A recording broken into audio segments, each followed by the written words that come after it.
If you're thinking about selling your home in 2026, this video is for you. I'm David Vazquez with the David Siddons Group. Today I'm going to give you the 5 most important tips if you're thinking of selling a home in 2026. In today's market, buyers are more informed than ever before, smarter, and always studying the market. So if you're really a true seller, you have to be prepared and not just guess and throw the property in the market. The sellers that prepare properly are the ones that get rewarded when listing their home. That being said, let's dive into the 5 tips to sell your home. Number 1, strategy. In a very hot market like we saw in 2021, everything was selling, regardless of the price, regardless of the condition. Today, that is not the case. The market is still strong in many ways, but not everything sells. A successful strategy requires marketing plan, requires timing, requires pricing, and preparing the home. So if you're a true seller, you have to be very intentional of how you want to list your home, sit with your broker, and have a true plan moving forward. Number 2 is pricing.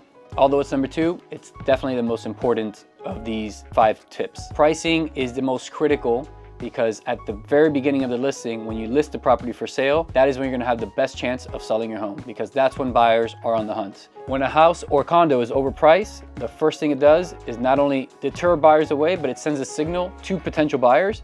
This seller is not a real seller. Let's not even waste our time.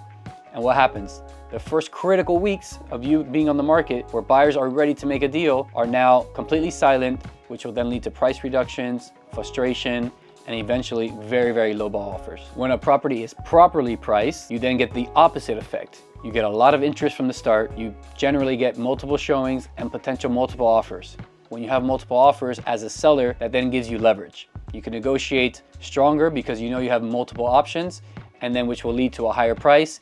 Even if you started at a lower price, in theory, the chances are you're gonna get a much higher price when it's all said and done. Out of the 5 things that we're gonna talk about today, pricing will be the most critical by far. For number 3, it's presenting the home beautifully, almost like it's a staged property. What we see a lot, our homes get listed, whether we're with our buyers and showing them around properties. A lot of properties are lived in, they're not shown property, and these are the properties that tend to sit on the market. Same when we represent sellers, we always advise our clients, hey, the most important thing is to make the property look presentable. We wanna get you top dollar, but the way that you get you top dollar is you need to help us make the home look presentable. I know it's difficult, especially if you're living there with family, you have kids, and there's things all around. But at the end of the day, it will benefit you the most when you show a home that is staged beautifully, freshly painted, fresh landscaping, power wash. It makes a huge difference compared to when you walk into a house, the roof needs to be pressure washed, the driveway is dirty, you walk inside, there's clothes everywhere, it's a mess. The paint is all chipped. It's not desirable for a buyer. Everything is very, very expensive in today's market. Prices have gone up drastically since 2021. Interest rates have doubled since 2021. Insurance is much higher. Property taxes are higher.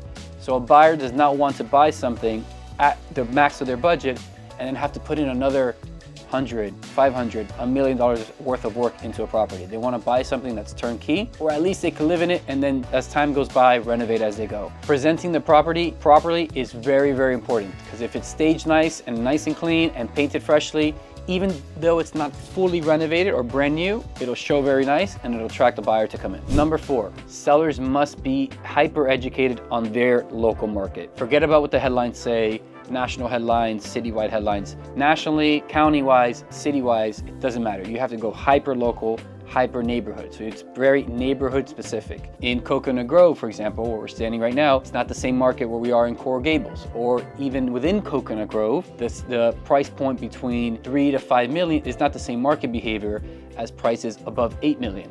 So it's a very hyper-local market based on area, based on price point, and based on product. And by product, I mean single-family homes or condos. 2 completely different markets. Some condo markets are on fire. Some condo markets are absolutely dead, depending on area and price point and the generic buildings and older buildings and a newer building.